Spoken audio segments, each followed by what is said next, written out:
Bonjour, nous sommes le lundi 15 décembre 2014, il est midi. Je suis de plus en plus intéressé par les problèmes techniques, technologiques, en rapport évidemment avec le fonctionnement de l'être humain et des sociétés. J'ai dit récemment à quel point il m'apparaissait que le point de départ de notre humanité était technologique. C'est-à-dire qu'effectivement, je pense que nous sommes une construction, à partir évidemment d'un matériau initial, mais nous sommes une construction mécanique, technique, notamment dans notre rapport avec le cosmos, qui a été complètement structuré par des dieux, par des extraterrestres, si on veut. En tout cas, il y a un énorme projet technologique, biotechnologique, qui est sous-jacent à l'existence de notre humanité. C'est pour ça que je suis très surpris d'entendre dire que nous sommes interchangeables, par exemple, entre hommes et femmes. C'est comme si je disais que ma foi, ma main gauche, ma main droite, c'est la même chose. Tantôt ma main gauche et ma main droite, tantôt ma main droite et ma main gauche. Et là, ce sont des propos totalement délirants, en fait. Le fait est qu'à un moment donné, lorsque l'on établit un mode de fonctionnement, un organigramme, eh bien, voilà, les choses sont comme elles sont. Telle chose, tel organe, tel élément, tel membre fait ceci, tel autre membre fait cela. Donc, commencer à dire que, eh bien non, dans le cas des hommes et des femmes, tantôt on peut prendre, au hasard, on peut prendre tantôt un homme, tantôt une femme, ça n'a aucune importance, parce que c'est bien le discours qui est en cours. On est complètement en décalage avec la problématique technologique actuelle.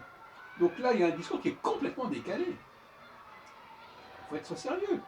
Qu'on puisse, dans l'absolu, et c'est ça le rôle de la philosophie, le rôle de la philosophie, c'est de revenir de l'acte à la puissance, de revenir au domaine des virtualités. Au niveau des virtualités, de ce qui était possible, de ce qui aurait pu être envisagé à l'origine, tout est possible à l'origine. Tous les choix sont possibles à l'origine. Ce qu'on appelle des compossibles. Donc la philosophie, elle nous ramène à une sorte de métaphysique, au sens strict, pas au sens littéral, mais au sens de l'acception du terme, c'est-à-dire quelque chose qui est à l'origine, l'origine d'un processus. Alors c'est amusant de faire de la métaphysique et de revenir à ce qui aurait pu être, à ce qui n'a pas encore été déterminé, ce qui n'a pas encore été programmé. Mais et je comprends très bien que des gens qui veulent complètement tout changer fassent de la philosophie, puisque la philosophie c'est leur meilleur allié. Bon, la philosophie, de ce point de vue-là, est totalement subversive. Mais une fois que les choses sont engagées, sont entraînées, ça me paraît totalement vain. Même la question du débat entre le judaïsme et le christianisme est, à mon avis, assez vaine. Les juifs ont été instaurés, à tort ou à raison, au centre d'un certain système, d'un certain plan. On ne va pas pouvoir le modifier comme ça. Pourquoi? Parce que tout simplement, pour modifier quoi que ce soit au niveau technologique, encore faut-il en avoir les moyens. Si vous maîtrisez la technologie dont vous dépendez, ok, peut-être. Mais si vous ne la maîtrisez pas, si vous utilisez des outils dont vous ne connaissez pas le mode de fonctionnement, le mode d'instauration, le mode de fabrication, vous êtes complètement impuissant à changer quoi que ce soit. Ça devient un discours comme ça qui se surajoute. Et là, curieusement, on est dans la sociologie. Alors la sociologie, une certaine forme de sociologie, qui considère que l'on peut changer les choses, que c'est simplement une question de formation, d'environnement, d'éducation, alors on va dire oui, on va changer ça. Donc la sociologie et la philosophie combinées donnent cette espèce de chimère, de gageure, de pouvoir changer en cours de route la programmation des choses.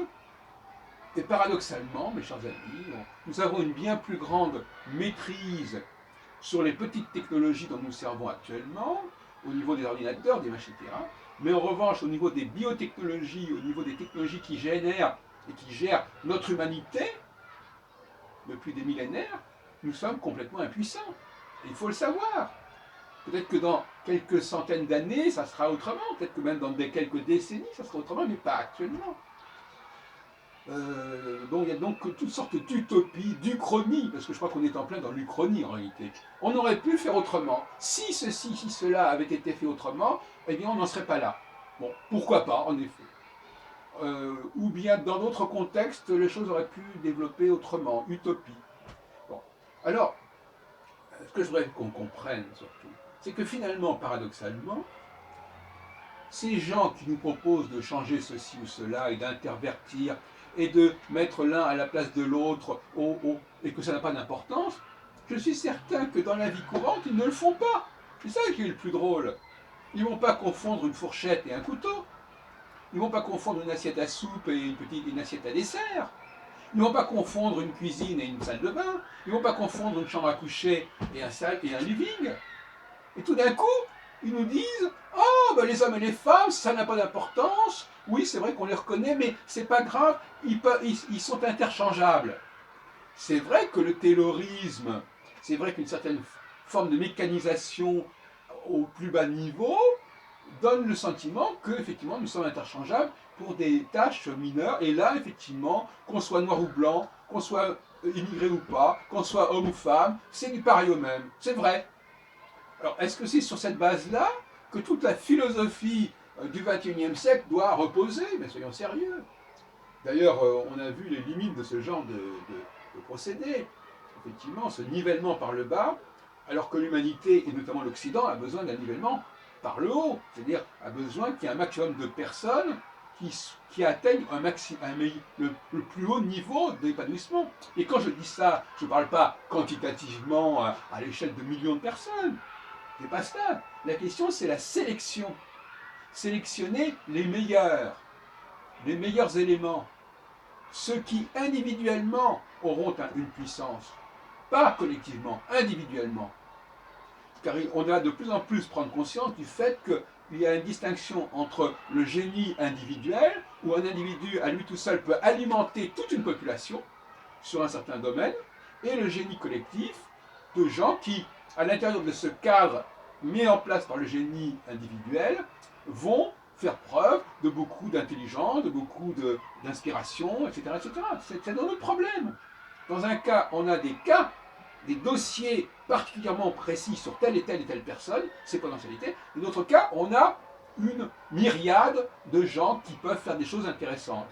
Exemple, Beethoven fait une sonate et il y a des milliers de personnes qui jouent cette sonate. Alors il la joue peut-être pas exactement de la même manière, mais globalement le signifiant est le même, la structure, la forme est la même, et donc par conséquent, il faut bien reconnaître les choses, bon, ça ne change pas grand-chose. Mais même dans ce domaine-là, il y a des ambiguïtés, je suis d'accord avec vous. C'est une évidence qu'il y a actuellement des hommes qui font des activités féminines et ça fausse la question. Parce que ce sont les hommes qui font problème plus que les femmes en vérité. Ce sont tous ces hommes qui sont condamnés à des activités ancillaires, des activités subalternes, et qui donc empiètent sur le domaine des femmes. Karl Marx, en 1848, dans le manifeste du Parti communiste, l'écrivait noir sur blanc. Il disait « Le travail mécanique conduira les femmes à chasser les hommes de leur activité professionnelle. » Il le disait. Il emploie même le terme « Verdrängung », qui veut dire refoulement, et qu'on retrouve chez Freud. Bon. Alors, bon, il avait parfaitement compris cela, qu'il y a en effet un problème à ce niveau-là, et qu'il est un fait qu'en effet, le travail mécanique est beaucoup plus approprié aux femmes qu'aux hommes. Bon, cela dit, on sait très bien que les hommes, il y a des millions de gens, des millions d'hommes qui ont passé leur vie dans des usines, derrière des machines, etc., alors que les femmes restaient chez elles. Bon, ça, effectivement, c'est inadmissible. Mais encore faut-il repenser le problème dans son ensemble, à savoir qu'est-ce qu'on fait de ces hommes qui ne sont pas arrivés, pour des raisons diverses, à affirmer leur individualité, affirmer leur créativité, devenir des sources, des semences, et qui, effectivement, sont contraints de faire des activités qui ne leur conviennent pas. Bon, Et c'est là qu'il y a un problème de société. Je crois qu'il est préférable de mieux gérer le capital masculin et de laisser aux femmes une un très grand champ d'action. Effectivement, je ne dis pas le contraire. Je n'ai jamais dit que les femmes devaient rester à la maison. Puisque de toute façon, la maison, maintenant, elle est envahie par les machines, de toute manière. Bon, c'est un autre problème encore. Et les bureaux, c'est pareil. Mais effectivement, la condition féminine est en passe d'être résolue de toute façon. Hein. Parce que de toute façon, il y a de plus en plus de femmes qui travaillent, qui font des choses qu'on leur demande de faire, etc. C'est pas le problème. C'est la condition masculine qui est en jeu. C'est la condition masculine qui est inexploitée, et c'est la condition masculine qui est en crise. Et c'est un ministère de la condition masculine qui doit être mis en place. Et si ce ministère fait correctement son travail, ça aura forcément des retentissements sur les conditions des femmes.